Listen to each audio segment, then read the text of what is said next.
Hi, welcome to the Icon Property Group universe. My name is Gary Phelps, and if you're on this platform, it means you're an Icon Property Group practitioner. And we are so proud to have you, and thank you for being part of the Icon Group and the Icon team.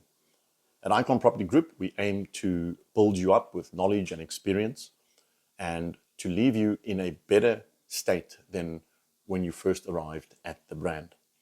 And today I'm going to be speaking about a subject called financial literacy amongst estate agents. And I'm not a financial services provider, I'm not a registered service provider, and this is not financial advice.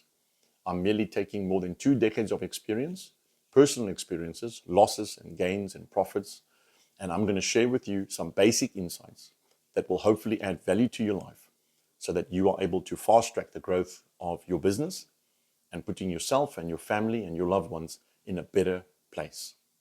So within the real estate space, it's so wonderful because it's one of the spaces on the planet that you can literally put together a small fortune. And with that kind of money comes great responsibility. It's very easy to make money, but it's very difficult to maintain. And so often people don't speak about the importance of how to manage what you have now put together. I've seen many people make a lot of money, but I've seen the same people lose that money because no one ever spoke to them about how to manage that money better. Now, as estate agents, we start from zero every single morning, and I know that all too well.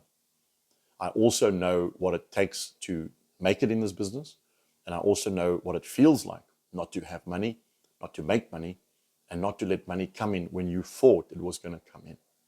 So I want to talk about 3 things, and then hopefully it will leave you with some insight to then run your business better.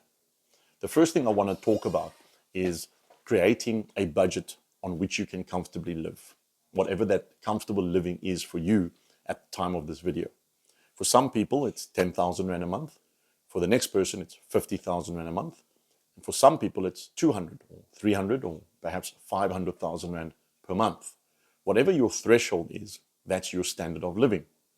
Well, you also would then know what you have to sell in order to generate that kind of money so that you are able to sustain your life. So it's important that if you're selling and you need 50,000 Rand a month and you make 100,000 Rand a month in one particular month that you receive physically, that I would strongly advise just to take that other portion and put it in a separate account, not to take that money and spend it all in that particular month.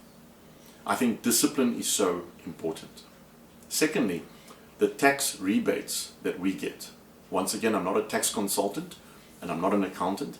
I merely speak about general knowledge and personal experience over the last 2 decades. Remember, you are entitled to a tax refund at the end of every financial year because you are a commission earner. And so generally speaking, any expense incurred in the process of generating the commission is deemed as a tax write-off. And you must not be fooled by thinking that those returns are small. Depending on your income, of course, it can be anything from 2,000 Rand return all the way up to 50, 100, 200,000 Rand return per year. Point number 3, I want to talk about the white elephant in the room. And that is that don't chase higher percentages. The grass is not always greener on the other side. In most cases, the grass is fake. And percentages have misled so many people into thinking that if they join a company where the primary focus is a higher percentage payout per transaction in favor of the agent, that they would do better. And I'm so sorry to say that I've seen hundreds of agents over the last 2 decades that left the conventional or traditional type of companies, went to a more modern company, and done subsequently substantially worse than what they've ever done in their life. It takes so much to be a successful agent. And in another video, we're going to talk about the importance of culture, competence, consistency, and character. But for today, I just want to remind you, don't be misled by higher percentages. If you have a great business going, be careful not to disrupt the momentum of your business by running after people or agencies that's promising you 90 or 100%. I'm not saying that it can't work. I'm simply saying if that's their only selling point, perhaps it's worth really reconsidering, because it takes much more than a 90%, 80%, 70%, or even 100% split to be successful in this business. Thanks for watching. Remember to take the little test we have prepared for you afterwards. Your competence is very important to us because it puts you in a position that when you're out in the field to fast track the growth and success of your real estate business, thus making your life and the life of your family much better. Thanks for watching. See you next time.